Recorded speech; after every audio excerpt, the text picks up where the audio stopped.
नमस्कार, बहुत बहुत स्वागत है आप सबका। मैं हूं पुनीत पाठक और आप देख रहे हैं दिन का प्राइम टाइम का सबसे बड़ा बुलेटिन सरकार। आज के सरकार में आपको दिखाने वाले मध्य प्रदेश छत्तीसगढ़ की सारी सियासी हलचल और देश में किन मुद्दों की सियासी गलियारे में गूंज। सबसे पहले छत्तीसगढ़ से शुरू करेंगे। छत्तीसगढ़ में एक सवाल बार बार उठा और तब उठा जब कोई पत्र अपनी ही सत्ता को चेताने वाले, जगाने वाले लहजे में लिखा गया। वैसे लोकतंत्र में अपनी बात कहने का, विरोध प्रकट करने का, मांग रखने का अधिकार सबको है, लेकिन अगर ये मांग अपनी ही पार्टी की सरकार के वक्त, अपनी ही पार्टी की सरकार के मुखिया से हो, सार्वजनिक तौर पर पत्रों के जरिए हो, तो सवाल उठता है। अब सवाल ये कि क्या संवाद का यही तरीका बचा है?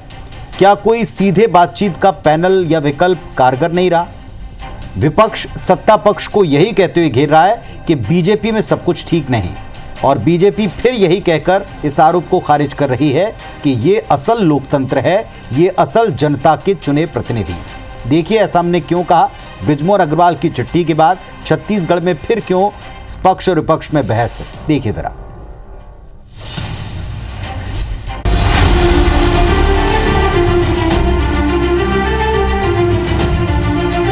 बहुत सारी चीजें अधिकारी मंत्रीगणों को, सरकार में बैठे हुए लोगों को बताते नहीं हैं। ध्यान आकृष्ट करते हैं तो स्वागत है उनका। रायपुर सांसद, पूर्व मंत्री और वरिष्ठ बीजेपी नेता बृजमोहन अग्रवाल ने एक बार फिर प्रदेश के मुख्यमंत्री विष्णुदेव साय को पत्र लिखकर एक और जन समस्या के समाधान का आग्रह किया है। अग्रवाल ने महीनों से रुके छत्तीसगढ़ी कलाकारों के जल्द से जल्द भुगतान का आग्रह अपने पत्र में किया।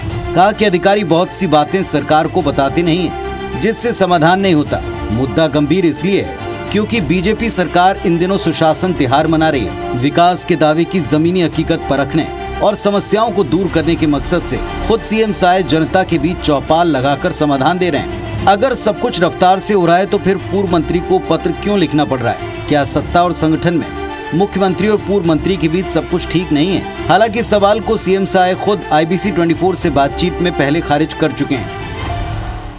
बहुत सारी चीजें अधिकारी मंत्रीगणों को, सरकार में बैठे हुए लोगों को बताते नहीं हैं और उसके कारण बहुत सारी समस्याओं का समाधान नहीं होता है। जिनके समाधान करने में कोई दिक्कत नहीं है, ऐसी समस्याओं के बारे में मुख्यमंत्री जी को लगातार हम पत्र लिखकर और उनको आग्रह कर रहे हैं, उनको सुझाव दे रहे हैं कि इनका निराकरण करें। बिल्कुल मानेंगे, कहे कि वरिष्ठ हैं, 7-8 बार के विधायक हैं, सांसद हैं, एक लंबा अनुभव है, तो अगर सरकार को वो मतलब ध्यान आकृष्ट करते हैं तो स्वागत है उनका। जाहिर है बृजमोहन के पत्र से विपक्ष को सरकार के सुशासन त्योहार और रफ्तार से विकास के दावे पर सवाल उठाने का एक और मौका मिल गया।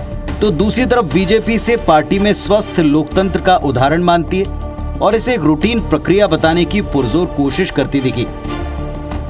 मंत्री थे तब कोई सवाल नहीं आता था, कोई चिट्ठी नहीं आती थी। अब मंत्री पद से हट गए, उनको भाव नहीं मिल रहा है, सरकार काम नहीं कर पा रही। किनके हिसारों पर सरकार चल रही है, किसी से छुपा नहीं है। दिल्ली से सरकार चल रही है, तमाम सरकार चलाने वाले लोग हैं वो मुस्तैदी से भ्रष्टाचार कर रहे हैं। वैसे ये पहली बार नहीं हुआ। पूर्व मंत्री और मौजूदा सांसद बृजमोहन अग्रवाल सीएम साय को 3 महीने में 5 बार पत्र लिख चुके हैं। सवाल यह है कि क्या वाकई सरकार के भीतर संवादहीनता जैसी कोई स्थिति है? क्या अग्रवाल के पत्र के पीछे कोई सियासी दबाव की मंशा है, या फिर विपक्ष इसे बेवजह मुद्दा बनाकर सियासी स्कोप की तलाश में है? रायपुर से राजेश मिश्रा के साथ ब्यूरो रिपोर्ट, IBC 24। और अब एक बार फिर से इसी विषय के ऊपर विपक्ष ने सरकार को घेरा है कि क्या आपके अपने चुने हुए सरकार पर आपके ही चुने हुए जनप्रतिनिधियों को भरोसा नहीं? हालांकि विपक्ष के इन सारे आरोपों को खारिज करते हुए सत्ता पक्ष ने याद दिलाया कि क्या आपकी सरकार में मुखिया के खिलाफ किसी को बोलने का हक था, किसी में साहस था? ये कहकर पलटवार हो रहा है। आते एक दूसरे बड़े मुद्दे पर, ऑपरेशन ब्लैक फॉरेस्ट। ये नाम आपने सुना होगा। ये कर्रे गुट्टा पहाड़ी पर सबसे लंबे और कठिन ऑपरेशन का नाम दिया है सुरक्षा बल ने। जाहिर है कि सुरक्षा बल के द्वारा नक्सलियों की दुनिया को उजाड़ने का ये बड़ा ऑपरेशन पूरी देश में सुर्खियों में रहा और हर वक्त चर्चा में रहा। जिस पहाड़ी को नक्सली अपना सबसे सुरक्षित ठिकाना बना चुके थे, वो अब उजाड़ है, वहां नक्सलियों का सफाया हो गया है, वहां विकास को लेकर जरूर परचम लहरा रहा है। नक्सलियों के खिलाफ सुरक्षा बलों की इस कामयाबी का श्रेय बीजेपी, केंद्रीय गृह मंत्री अमित शाह, प्रधानमंत्री मोदी का नेतृत्व, प्रदेश की सरकार, उसके काम और फोर्सेस की कोऑर्डिनेशन को देते हैं। लेकिन इसी को लेकर विपक्ष सवाल दाग रहा है। पहले पूर्व सीएम भूपेश बघेल ने सवाल उठाए, इसके बाद अब पीसीसी चीफ दीपक बैज इससे जुड़े कुछ सवाल प्रदेश की सरकार से, देश की सरकार से पूछ रहे हैं। देखिए वो सवाल क्या है।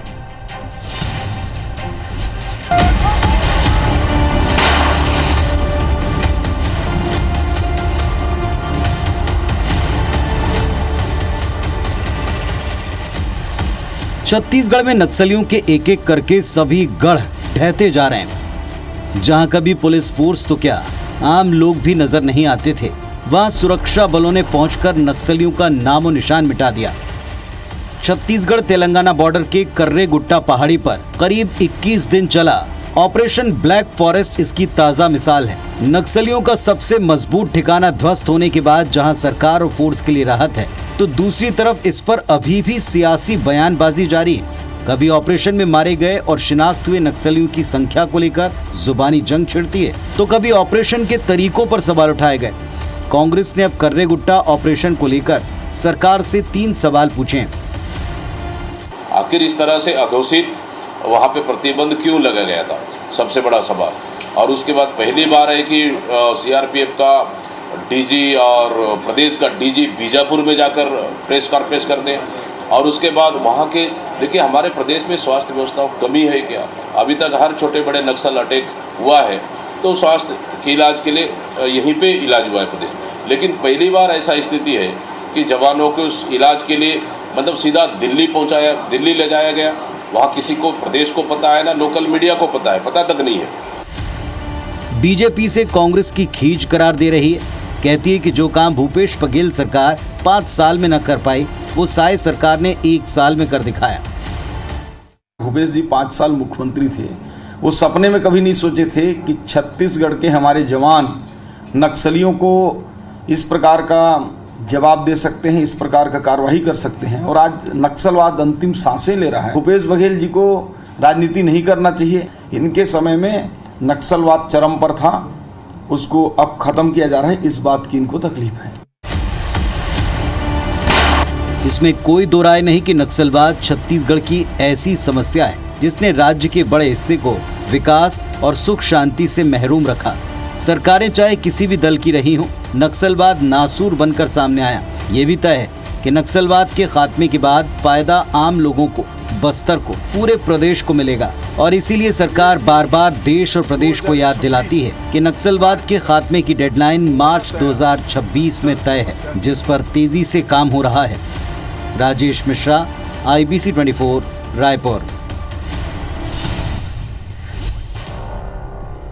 तो इस वक्त ऑपरेशन कर्रे गुट्टा को लेकर ब्लैक फॉरेस्ट, जिसका नाम संयुक्त फोर्सेस ने दिया है, एक बड़ी प्रेस कॉन्फ्रेंस पहले तो फोर्सेस की तरफ से की गई, जिसमें राज्य के डीजीपी और सीआरपीएफ के डीजी समेत तमाम वरिष्ठ अधिकारी थे।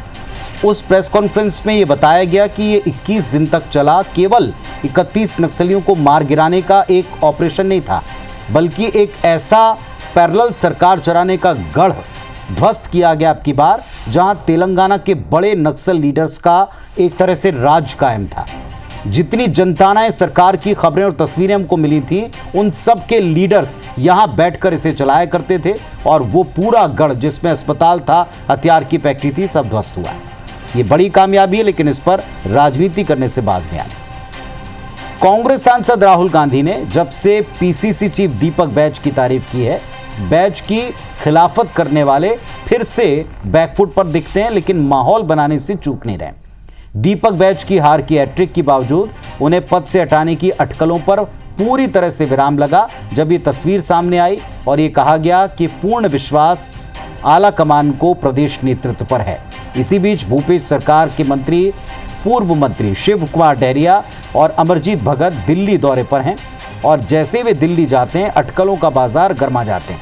ये दोनों नेता प्रदेश अध्यक्ष, कार्यकारी अध्यक्ष पद के दावेदार बताए जाते हैं।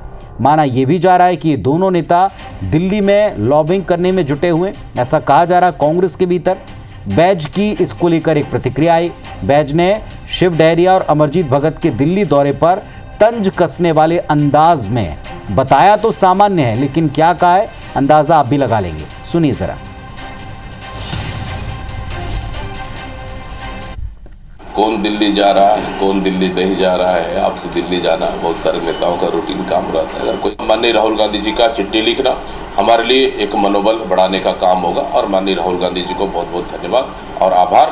माननीय राहुल गांधी जी के ही तर्ज पर हम लोगों ने न्याय यात्रा और खड़गे जी के मार्गदर्शन में लगातार पार्टी को मजबूत करने के लिए और सरकार के खिलाफ में जन विरोधी नीतियों के खिलाफ में लगातार हम आंदोलन कर रहे हैं। अब जाहिर है कि कहा तो बिल्कुल सामान्य सा, अगर आप केवल शब्दों पर जाना चाहें तो ज़रूर कह सकते हैं कि उन्होंने तो कहा है कि जो फुर्सत है वो दिल्ली जा सकता है, लेकिन साथ ही साथ जिस तरीके से कहा गया उसके लोगों ने अपने अपने सियासी मायने निकाले। दीपक बैज के बयान से ये बात साफ हो जाती है कि बैज दोनों नेताओं के दिल्ली दौरे को लेकर कतई संतुष्ट और खुश तो नहीं दिखते। कांग्रेस के अंदर के हलकों में खलबली पर बीजेपी को चुटकी लेने का अवसर मिला। जहां बीजेपी में पत्र को लेकर के कांग्रेस चुटकी ले रही थी, सवाल उठा रही थी, तो वहीं कांग्रेस की इस स्थिति पर बीजेपी ने फिर से सवालों की झड़ी लगा दी।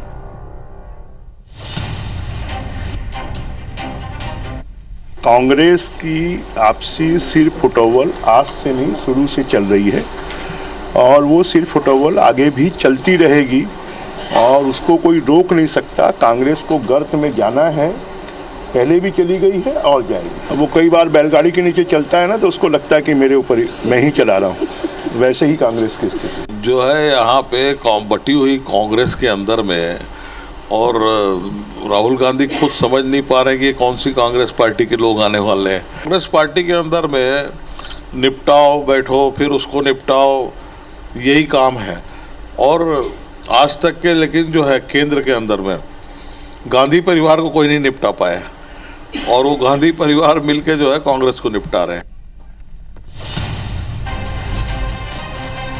चलिए आते हैं अब उस विषय पर जिसकी चर्चा पूरे देश में है। जिस तरीके से नक्सलियों के खिलाफ चल रहे सबसे बड़े ऑपरेशन कर्रे गुट्टा में जो एक्शन हुआ, इस पर तक सवाल हैं। जो सबसे बड़ी एक रिमार्केबल हिस्ट्री में लिखी जाने वाली कामयाबी बताई जा रही, जब उस पर सवाल हैं तो इसी तरीके से भारत पाकिस्तान के बीच में जिस तरह वॉर लाइक सिचुएशन बनी, उस पर भी राजनीति अभी थमी नहीं है। मध्य प्रदेश सरकार के मंत्री कुंवर विजय शाह के सेना पर दिए गए विवादित बयान के ऊपर सेना के साथ साथ जो टिप्पणी उनकी की है उसका मुद्दा भी थमा नहीं था कि डिप्टी सीएम है जगदीश देवड़ा, उन्होंने सेना को लेकर एक और विवादित बयान दे दिया, आग में घी डालने जैसा काम किया। देवड़ा जबलपुर के सिविल डिफेंस वॉलंटियर्स के प्रशिक्षण कार्यक्रम के संबोधन में थे और इसी दौरान देवड़ा ने देश की सेना को प्रधानमंत्री मोदी के चरणों में नतमस्तक बताकर एक ऐसा बखेड़ा खड़ा कर दिया कि जो आने वाले वक्त में भूचाल ला सकता है। देखिए।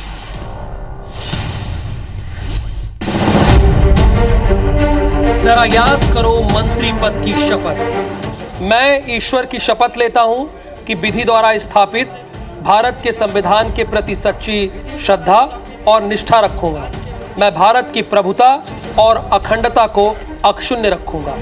मंत्री बन जाने के बाद बोल बचन। यशस्वी प्रधानमंत्री जी को हम धन्यवाद देना चाहेंगे और पूरा देश की वो सेना, वो सैनिक उनके चरणों में नतमस्तक है। जिन्होंने हमारी बेटियों के सिंदूर उजाड़े थे, वही कटे पिटे लोगों को हमने उन्हीं की बहन भेज करके उनकी ऐसी की तैसी करवाई। एक बार मोदी जी के लिए जोरदार ताली। इन दोनों बयानों के बाद ये तो क्रिस्टल क्लियर है कि माननीय मंत्री जी अपनी शपथ लाल बत्ती मिलते ही भूल गए और हम उनको उनकी शपथ याद दिलाने की कोशिश कर रहे हैं। लेकिन पता है जवाब क्या मिलता है? ऐसी गलतियां तो कांग्रेसियों से भी हुई है। तो सवाल ये उठता है कि क्या कांग्रेस राजनीति की शुचिता का सबसे बेहतरीन उदाहरण है जो आप उसको फॉलो कर रहे हैं? कांग्रेस ने गलतियां की तो क्या आपको भी गलतियां करने की छूट मिल जाती है? आपको जनता ने बड़ा मैंडेट दिया है, इसलिए अब बयान के बाद वही रटा रटाया कथन कि मेरे बयानों को तोड़ मरोड़ कर पेश किया गया है। दोनों बयान आपके सामने हैं। जिन माताओं के सिंदूर को मिटाने का काम जिन लोगों ने किया, जिन आतंकवादियों को जिनने पाला, जो पाल रहे हैं, उनको नेस्त नाबूद नहीं कर देंगे तब तक चैन की सांस नहीं लेंगे। और यशस्वी प्रधानमंत्री जी को हम धन्यवाद देना चाहेंगे। और पूरा देश की वो सेना, वो सैनिक उनके चरणों में नतमस्तक है। तोड़ मरोड़ करके जो कहा जा रहा है वो बिल्कुल गलत तरीके से पेश किया जा रहा है। मैंने जबलपुर के एक कार्यक्रम में मैंने ये कहा कि देश की सेना ने जो काम किया है ऑपरेशन सिंदूर में, उसकी जितनी सराहना की जाए उतनी कम है। देश की जनता भारत की सेना के चरणों में नतमस्तक है, क्योंकि वो हमारी रक्षा करती है, देश की रक्षा करती है और सीमा पर भारत के लिए, देश के लिए लड़ाई लड़ती है। ये मेरा आशय था और उसी आशय का मैंने कहा है। तो सुना आपने, जबलपुर में आयोजित एक कार्यक्रम के दौरान देवड़ा ने कहा कि पूरा देश, देश की सेना और सैनिक प्रधानमंत्री नरेंद्र मोदी के चरणों में नतमस्तक हैं। मध्य प्रदेश सरकार के एक के बाद एक मंत्री के विवादित बयान बीजेपी को कश्मकश में डाल दिया है। विपक्ष बीजेपी के खिलाफ सेना के अपमान करने का आरोप लगा रही है। मोदी जी कोई सेना के साथ बॉर्डर पर लड़ने गए थे क्या? जो तीनों सेनाएं उनका चरण वंदना करेंगी। इस सेना का, उसके शौर्य का, उसके पराक्रम का ये सरासर अपमान है और इनको तत्काल प्रभाव से मंत्रिमंडल से हटा देना चाहिए। मध्य प्रदेश में एक के बाद एक बीजेपी नेता अपने बयानों से बीजेपी सरकार के सारे किए धरे पर पानी फेरने में जुटे हैं। पहलगाम हमले के बाद ऑपरेशन सिंदूर से पाकिस्तान को धूल चटाने के बाद बीजेपी देश भर में सियासी माहौल बनाने में जुटी है। लेकिन मध्य प्रदेश सरकार के मंत्री विजय शाह के बाद डिप्टी सीएम जगदीश देवड़ा ने भारतीय सेना को लेकर विवादित बयान देकर सब गुड़ गोबर करने में तुले हैं। इसके चलते बीजेपी को जवाब देना महंगा पड़ रहा है। Bureau report, IBC 24।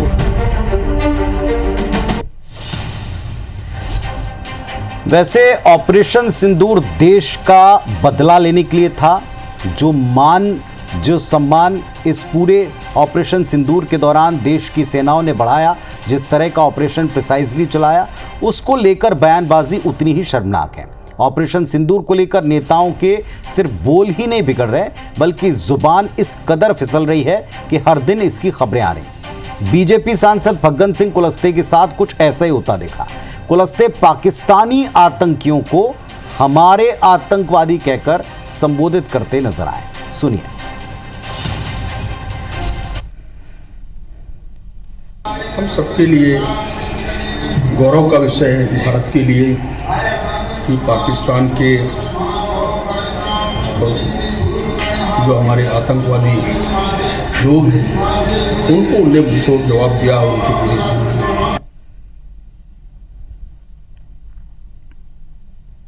हम सबके लिए गौरव का विषय है, भारत के लिए, कि पाकिस्तान के जो हमारे आतंकवादी लोग हैं उनको उन्हें जवाब दिया और उनकी पूरी सुनी।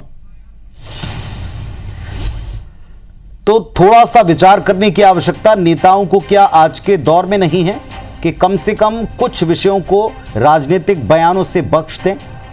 क्या अच्छा नहीं बोल सकते तो क्या ऐसा ना बोलें कि जिस पर बाद में शर्मिंदगी हो, पार्टी में असहज स्थिति हो, चाहे वो सेना के लीडर्स पर की गई टिप्पणी हो, उनकी जाति याद दिलाने जैसी अपमानजनक बात हो, या फिर सेना के सुरक्षा बलों के शौर्य के बारे में कुछ गैर जिम्मेदाराना स्टेटमेंट हो। अब देखते हैं कि यह कभी थमता है या ये सिलसिला यूं ही बदस्तूर जारी रहता है। आज के लिए बस इतना ही। पूरी टीम के साथ इजाज़त दीजिए मुझे। नमस्कार।